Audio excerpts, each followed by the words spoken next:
اللہ الرحمن الرحیم۔ آج جو ہمارا سبق ہے وہ ہے زکوٰۃ الذہب والفضہ، سونے اور چاندی کی زکوٰۃ، کیونکہ باب زکوٰۃ کے سلسلے میں چل رہا ہے۔ اس سلسلے میں مختلف جو اس کی شرائط ہیں ان کا تذکرہ آ چکا۔ اب اس سلسلے میں کس چیز پر زکوٰۃ لاگو ہوگی، تو ان میں سب سے جو بنیادی چیزیں ہیں وہ سونا اور چاندی ہے۔ تو سونے اور چاندی یہ جب ایک خاص مقدار پر پہنچیں گے جس کو ہم نصاب کہتے ہیں، تو ان میں زکوٰۃ واجب ہوگی۔ تجب الزکوٰۃ فی الذہب والفضۃ اذا بلغا النصاب،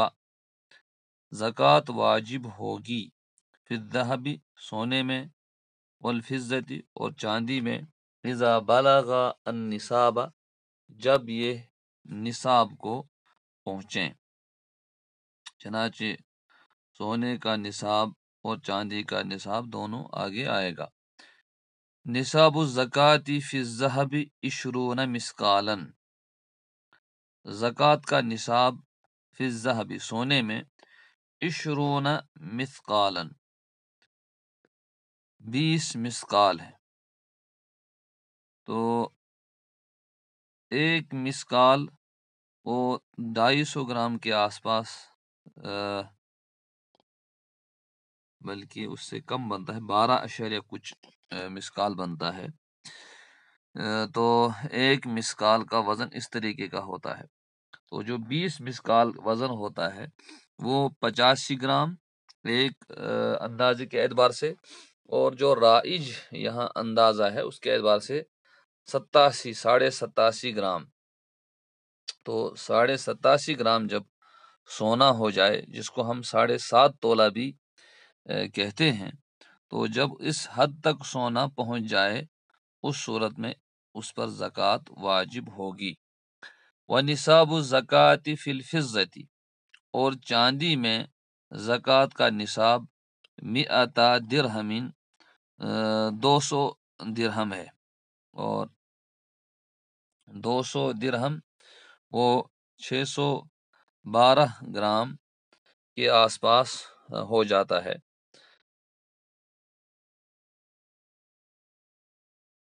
گویا کہ جس کے پاس 612 گرام چاندی جمع ہو گئے تو اس کے پاس اس پر اس چاندی میں زکوٰۃ واجب ہو گئی۔ فمن ملک النصاب من الذهب والفضة، جس کے پاس سونا یا چاندی نصاب کے بقدر جمع ہو گیا، یعنی جو سونے اور چاندی کے نصاب کا مالک ہو گیا، یخرج منہما، اخرج یخرج اخراجا کے معنی نکالنا، وہ ان میں سے نکالے گا ربع العشر، عشر کا چوتھائی، عشر کہتے ہیں 10ویں کو، 10ویں کا چوتھائی ہو گیا 2.5%، 10 into 4 ہو گیا 40۔ تو یہ بھی کہہ سکتے ہیں کہ 40 میں سے ایک، واحدن فی الاربعین، 40 میں سے ایک، اس کو دو اندازے سے کہا جا سکتا ہے، دو طریقے سے، یعنی 40واں حصہ یا 2.5%۔ یخرج منہما ربع العشر فی الزکوٰۃ، تو اس میں وہ 40واں حصہ نکالے گا زکوٰۃ میں۔ فیخرج فی 20 مثقالا نصف مثقال ذہبا، تو 20 مثقال کے اعتبار سے وہ نکالے گا نصف مثقال ذہبا، نصف مثقال۔ تو جو مثقال کا وزن اوپر آ گیا 20 مثقال کا، وہ انہوں نے 85 گرام لیا، تو 85 گرام کے اعتبار سے 40 پر ایک، 40 پر ایک، تو 80 پر 2 ہو گئے، اور پھر 5 گرام میں سے اس کا جو اپنا اندازہ بنے گا 40واں حصہ، وہ اس طریقے سے بنے گا۔ وَيُخْرِجُ فِي 20 مثقالا نصف مثقال ذهبا، تو 20 مثقال کا وہ نصف مثقال بنتا ہے، یعنی اس اعتبار سے 100 روپے کے 2.5 روپے۔ وَيُخْرِجُ فِي مِئَتَيْ دِرْہَمٍ، اور 200 درہم میں نکالے گا، خمسۃ دراہم فضۃ، چاندی کے 5 درہم، گویا کہ جس کے پاس 200 درہم ہو تو وہ 5 درہم، گویا کہ 100 پر 2.5۔ الذهب المغشوش، یہ تو بات ہوئی کہ جب سونا اور چاندی بالکل دونوں ٹھیک ٹھاک ہیں، خالص ہیں، تو اس صورت میں ان کی صورتحال یہی ہے، چونکہ یہی اوزان اس وقت رائج تھے، لہٰذا انہی اوزان کے اعتبار سے بات ہوتی تھی۔ اور موجودہ دور میں جو اوزان جاری ہیں، گرام، ملی گرام، کلو گرام، تو اس میں ان کو منتقل کیا گیا، اس اعتبار سے ان کا وزن جو بنتا ہے، سونے کا 87 گرام اور چاندی کا 612 گرام، گویا کہ جس کے پاس 87 گرام سونا یا 612 گرام چاندی ہو گئے، جمع ہو گئے، تو گویا ہے کہ یہ جو اس کے پاس نصاب کو پہنچ گئے، اس صورت میں اس کو زکوٰۃ نکالنی ہے۔ الذهب المغشوش فی حکم الذهب الخالص، الذهب المغشوش، تو مغشوش کے معنی ہیں جس میں کھوٹ ہو، غشہ کے معنی دھوکہ دینا، لیکن غشہ کے معنی ہے ملاوٹ کرنے کے بھی، اور سونے میں ملاوٹ کا مطلب ہے سونے میں کھوٹ، تو مغشوش مفعول کا وزن، کھوٹ والا سونا، کھوٹ والا سونا، فی حکم الذهب الخالص، خالص سونے کے حکم میں ہے، جیسے کہ پیورٹی چیک کی جاتی ہے سونے کی، تو دیہات میں، قصبوں میں جو سونا خریدتے ہیں، جب شہروں میں لے جاتے ہیں تو وہاں کہتے ہیں اس میں 35% اس میں کھوٹ ہے، 65% اس میں پیورٹی ہے، تو یہ جو اس میں 65% پیورٹی ہے، صفائی ہے، صرف 35% اس میں کھوٹ ہے، تو یہ والا اصلی سونے میں شمار ہوگا۔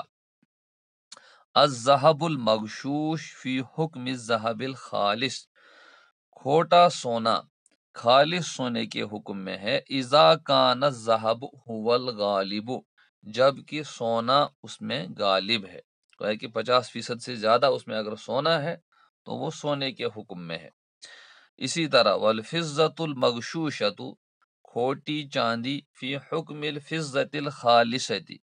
خالص چاندی کے حکم میں ہے، اذا کانت الفضة، جب کی چاندی ہو، ہی الغالبہ، جب کی چاندی اس میں غالب ہے، لیکن اما اذا کان الغش هو الغالب، لیکن اگر کھوٹ ہی غالب ہے، یعنی 51%، 52%، 60%، 70% کھوٹ ہے، صرف 30% سونا ہے، چاندی ہے، تو پھر کیا ہوگا؟ اما اذا کان الغش هو الغالب، لیکن اگر کھوٹ غالب ہے، فالذهب المغشوش والفضة المغشوشہ، تو اس طرح کا کھوٹا سونا اور اس طرح کی کھوٹی چاندی، فی حکم العروض، وہ عام سامان تجارت کے حکم میں ہے، یعنی اب اس پر سونے کے دام نہیں لگیں گے، اب اس پر چاندی کے دام نہیں لگیں گے، بلکہ جو تجارتی سامان ہے وہی دام اس پر لگیں گے، اس اعتبار سے اس کا جو ریٹ بنے گا مارکیٹ میں، اسی اعتبار سے اس کو دیکھا جائے گا، اب گویا کہ اس کا وزن نہیں کیا جائے گا، بلکہ اب وہ ریٹ کے دائرے میں آ گیا۔ لا زکوٰۃ فیما زاد علی النصاب حتی یبلغ الزائد خمس النصاب عند الامام ابی حنیفہ رحمہ اللہ، امام ابو حنیفہ رحمۃ اللہ علیہ کا قول جو ہے، وہ ایک قول یہ ہے جو انہوں نے نقل کیا ہے، لیکن اس پر عمل نہیں ہے اور نہ اس پر فتویٰ ہے کسی کے ہاں بھی، کہ نصاب سے زائد جو کچھ ہو اس میں زکوٰۃ نہیں ہے، یہاں تک کہ زائد نصاب کے 5ویں حصے کو پہنچ جائے، عند الامام ابو حنیفہ رحمہ اللہ، امام ابو حنیفہ رحمۃ اللہ علیہ کے نزدیک، یعنی کہنے کا مطلب یہ ہے کہ جو نصاب ہے سونے یا چاندی کا، جب وہ نصاب کو پہنچ گئے تو ان پر زکوٰۃ واجب ہو گئی، اب 2.5% دینا ہے، اب جو اس نصاب کا 5واں ہے، جب تک نصاب مکمل ہونے کے بعد پھر اس 5ویں کو پہنچ جائے تب تک کچھ بھی نہیں ہے۔ یہ کس طرح سمجھیں گے؟ جیسے سونے کا نصاب 20 مسکال ہے، 20 کا 5واں جو ہے وہ 4 بنتے ہیں، یعنی جب تک 24 مسکال نہیں ہوگا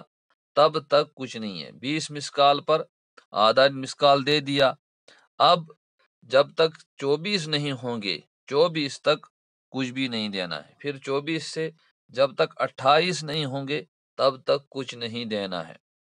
اس کا جو اہم سبب تھا وہ یہ تھا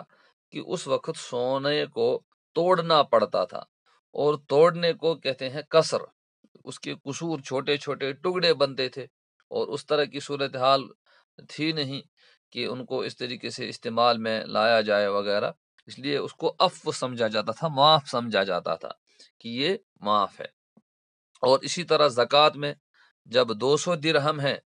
200 درہم پر زکوٰۃ دینی ہے، 5 درہم، اب جب 200 کا پانچواں حصہ بنتا ہے 40، 200 سے لے کر 240 تک کچھ نہیں ہے، جب 240 ہو گئے اب 6 درہم دینے ہیں، اسی طرح 280 ہو گئے تو اب 7 درہم دینے ہیں۔ لیکن ان کے دونوں شاگرد امام ابو یوسف رحمہ اللہ اور امام محمد رحمہ اللہ فرماتے ہیں، وقال الامامان ابو یوسف رحمہ اللہ و محمد رحمہ اللہ یجب ربع العشر، امام ابو یوسف اور امام محمد رحمۃ اللہ علیہ فرماتے ہیں کہ ربع عشر واجب ہوگا فی کل ما زاد علی النصاب، ما زاد علی النصاب ما موصولہ، جو کچھ نصاب پر زائد ہو، فی کل اس سب میں واجب ہوگا ربع العشر، 40واں حصہ، یعنی جو بھی ٹوٹل ہوگا ٹوٹل کو ڈیوائڈ بائی 40 کیا جائے گا اور زکوٰۃ ادا کی جائے گی۔ سواء یبلغ زائد خمس النصاب ام لا یبلغ، چاہے یہ جو زائد نصاب ہے، زائد وزن ہے، یہ نصاب کے خمس کو پہنچے، اس کے پانچویں حصے کو پہنچے یا نہ پہنچے۔ وَبِقَوْلِهِمَا یفتیٰ، اور انہی کے قول پر فتویٰ ہے، اور جمہور کے ہاں بھی یہی معاملہ ہے۔ مالک النصاب بالخیاری، جو نصاب کا مالک ہے یعنی سونے چاندی کا مالک ہے، بالخیاری اس کو اختیار ہے، ان شاء اخرج فی زکاة الذهب والفضة قطعة من الذهب والفضة بالوزن، اگر چاہے تو وہ کیا کر سکتا ہے، اگر چاہے تو زکوٰۃ سونے اور چاندی کی زکوٰۃ میں قطعة من الذهب والفضة بالوزن، تو وہ وزن کے اعتبار سے سونے اور چاندی کا ٹکڑا نکال سکتا ہے۔ مالک النصاب بالخیار، مالک نصاب کو اختیار ہے، ان شاء اگر چاہے، اخرج نکالے، فی زکاة الذهب والفضة سونے اور چاندی کی زکوٰۃ میں، قطعتن کوئی ٹکڑا، من الذهب والفضة سونے اور چاندی میں سے، بالوزن وزن کے اعتبار سے، یعنی وزن کیا اس نے، 87 گرام سونا آ گیا، 612 گرام چاندی ہو گئی، ڈیوائڈ بائی 40 کیا، ڈیوائڈ بائی 40 کے بعد جو کچھ وزن بنا اس وزن کا ایک ٹکڑا اس نے سونے کا یا چاندی کا نکالا، اس طریقے سے بھی زکوٰۃ ادا ہو سکتی ہے۔ وَإِن شَاءَ، اور اگر چاہے، حسب قیمت مقدار الزکاة بالعملۃ الجاریۃ، اگر چاہے تو حساب لگائے، کس کا، مقدار الزکاة زکوٰۃ کی مقدار کی قیمت کا، بالعملۃ الجاریۃ جاری کرنسی کے اعتبار سے، یعنی اس وقت جو سونے کا نصاب اس کے جو قیمت بنتی ہے وہ قیمت نکالے گا اور قیمت کے اعتبار سے ادا کرے گا، اور چاندی کی جو قیمت بنتی ہے 40-42 ہزار کے آس پاس، اس کی قیمت نکالی اور اس اعتبار سے ادا کیا۔ وَأَخْرَجَهَا فِي شَكْلِ الْعُمْلَةِ الْجَارِيَةِ فِي الْبَلَدِ، اور اس کو نکالے گا یعنی زکوٰۃ کو، فی شکل العملۃ الجاریۃ جاری کرنسی کی شکل میں، فی البلد شہر میں، یعنی شہر میں جو کرنٹ کرنسی ہو، رائج کرنسی ہو، اس کے اعتبار سے زکوٰۃ ادا کرے گا۔ وَإِن شَاءَ دَفَعَ عُرُوضًا، بلکہ اگر چاہے وہ اس کے وزن کا سامان وغیرہ بھی دے سکتا ہے، او شیئا مکیلا،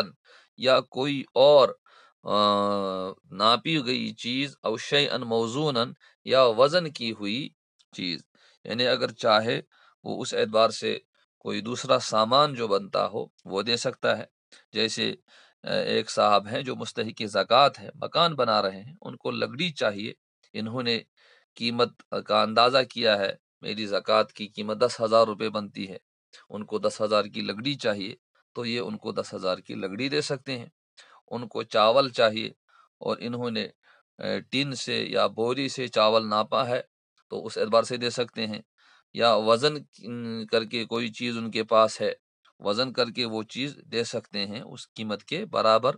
موزوناً بالقیمتی، قیمت کے اعتبار سے، ان زکوٰۃ الذہب والفضتی، سونے اور چاندی کی زکوٰۃ کے مقابلے میں. یعنی اس طریقے سے اس چیز کی گنجائش ہے کہ یا تو چاہے سیدھے سونے اور چاندی کے ذریعے سے دے، یا چاہے پیسے کے ذریعے سے دے، یا چاہے تو سامان کے ذریعے سے، یا کسی بھی مکیلی یا موزونی، مکیل جس کو ناپا جائے، موزونی جس کو وزن کیا جائے، اس طرح کی چیز کے ذریعے سے زکوٰۃ ادا کر سکتے ہیں.